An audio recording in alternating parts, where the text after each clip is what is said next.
नमस्कार दोस्तों, mystery chronology के यूट्यूब चैनल में आप सभी का बहुत बहुत स्वागत है। आज हम बात करेंगे गुड़गांव में ये एक सोसाइटी है। माफ़ कीजिएगा, मैं उसका नाम तो मेंशन नहीं करूंगा, लेकिन आपको वहाँ की दिल दहला देने वाली कहानी आपको मैं ज़रूर सुनाऊंगा। उस सोसाइटी को लोग हॉन्टेड सोसाइटी भी कहा करते थे, लेकिन लोग रहते थे, लेकिन धीरे धीरे करके वहाँ से लोग हटने लगे। वहाँ से बहुत सारे लोग पलायन करने लगे, माइग्रेट करने लग गए बहुत ज़्यादा लोग। रीज़न ये था कि वहाँ पर लोग कहा करते थे कि वहाँ पे एक फ्लैट है, वो बहुत ही हॉन्टेड है। अनन्या नाम की एक लड़की थी जिसकी अभी नई नई नौकरी लगी थी। उसको वही फ्लैट ब्रोकर ने दिया था। तो अनन्या को वो फ्लैट जब अनन्या ने देखा तो उसको काफ़ी पसंद आया। उसने ले लिया वो फ्लैट। अब फ्लैट लेने के बाद देखिए क्या होता है। जब वो फ्लैट ले लेती है तो जब सोसाइटी के लोगों को मालूम पड़ता है कि अनन्या नाम की ये लड़की उस फ्लैट में रहने आई है, तो लोग क्या करते हैं, उसको बड़ी ही अजीब निगाहों से देखने लगते हैं। बहुत ही अलग तरीके से उसको देखने लगते हैं। सोचते हैं कि भाई लड़की आई हुई है रहने, लेकिन बहुत ही अलग खतरनाक नजरों से उसको देखते हैं। अनन्या भी डरने लगती है। एक दिन अनन्या की, जिस दिन वो शिफ्ट हुई थी, उसी रात को अनन्या की माँ का फोन आता है। माँ कहती है कि बेटा, तेरे फोन से किसी बच्चे की रोने की आवाज आ रही है। तेरे आसपास कोई बच्चा है क्या? वो घबरा जाती है, कहे नहीं माँ। अगल बगल देखती है कि मेरे पास तो कोई बच्चा नहीं है। कहे पता नहीं क्यों मेरे बच्चे की रोने की आवाज आ रही है। अब वो डर जाती है। सेम अगले ही दिन उसी समय पे उसकी दोस्त का फोन आता है। वो भी उसे कहती है कि बच्चे की रोने की आवाज आ रही है। तो घबरा जाती है, ऐसा क्या बात है। फिर अगले दिन जब वो सोसाइटी से बाहर निकलती है तो सोसाइटी के लोग इसको देख रहे होते हैं। तो एक महिला होती है जो बहुत ही ध्यान से उसको देख रही होती है। तो अनन्या उस महिला के पास जाती है और पूछती है कि आप सब लोग मुझे ऐसे क्यों देखते हैं, क्या बात है।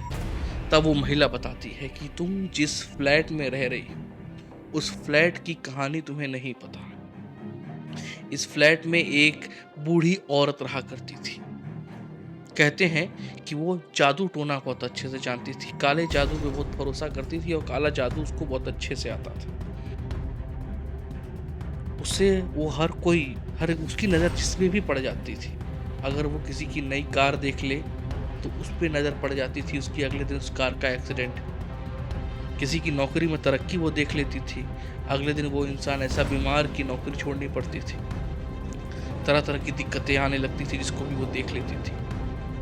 और सबसे खास बात, जो सोसाइटी के बच्चे थे उनको ले करके अपने घर जाती थी और बहुत ही उल जुलूल सी बातें करती थी।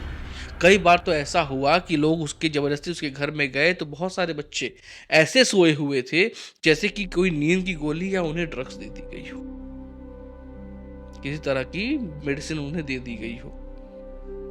तो जो सोसाइटी का सेक्रेटरी था उससे भी काफी लड़ाई हुई थी उसकी। सोसाइटी के सेक्रेटरी से भी लड़ाई हुई। और अगले दिन कोई एक इंसान देखता क्या है कि वो कब्रिस्तान जाती है। कब्रिस्तान से जो छोटे बच्चों की जो लाशें हैं वो लाशें उठा करके ले आती है और उस पर काला जादू करती है। और जिस दिन उसने उसे किसी ने देखा कि ये कब्रिस्तान में गई थी, वहां से इसने बच्चे की बॉडी लेके आई, तंत्र मंत्र किया और अगले ही दिन सेक्रेटरी का सर जो था कटा हुआ पाया गया। इससे भड़के हुए सोसाइटी के लोग जबरदस्ती उसे पकड़ करके उसे बाहर निकाल दिए। तो कहा यह जाता है, लोगों का मानना ये है कि वो औरत छोटे बच्चों की आत्माओं पे कब्जा करती थी और उन्हें उनसे अपना मनचाहा काम करवाती थी। कहा तो यही जाता है। अनन्या सुन के ये सब डर गई। जब वो रात में अपने यहाँ सोने आई तो जब सो रही थी वो, तो देखती क्या है, अचानक से उसकी आंख खुलती है। देखती क्या है, उसके बेड के सामने जो अलमीरा थी, अलमीरा के ऊपर एक बच्चा बैठा हुआ उसे देख के हंस रहा था। वो बच्चा बहुत ही भयानक लग रहा था। उसके हाथों में बड़े बड़े नाखून थे, चेहरा पूरा सड़ा हुआ था और बहुत ही भयानक वो दिख रहा था। ये देख करके अनन्या बहुत डर गई और भागने लगी। जब वो अपने कमरे से बाहर निकली और कॉरिडोर की तरफ भागी तो देखी लिफ्ट खराब थी। और लिफ्ट जिसके सामने से खड़ा होकर जब उसने अपने फ्लैट की तरफ देखा तो वही बच्चा धीरे, धीरे, धीरे चलता हुआ उसके आगे आ रहा था। ये देख के वो घबरा गई, वो चिल्लाने लगी और भागी वहाँ से और नीचे जाकर के सोसाइटी में बताई ऐसी-ऐसी बात है। तो जो चूँकि वहाँ के लोग बहुत से अनभिज्ञ नहीं थे इस मामले से, उन लोगों को पता था कि ये मामला है। तो उन लोगों ने भी उसका सपोर्ट किया और अपने साथ उस रात रहने दिया। अगले दिन किसी बाबा-ओबा को बुलाया गया, जाकर के पूजा पाठ हुआ तो फिर चीज़ें वहाँ से हटी, नॉर्मल हुई। तो दोस्तों आज की वीडियो का सार इतना है, एक छोटी-सी नॉलेज ये है आज की वीडियो की कि आप में से बहुत से लोग हैं जो एनसीआर हो गया, बैंगलोर हो गया, पुणे हो गया, वहाँ पे आते हैं जॉब करने और फ्लैट्स लेते हैं। तो आप बिना किसी इंक्वायरी के, बिना किसी जानकारी के आप लोग फ्लैट्स ले लेते हैं। तो कोशिश आप हमेशा ये कीजिए कि कोई भी फ्लैट लीजिए तो एक बार उसमें पूजन ज़रूर करा लीजिए घुसने से पहले।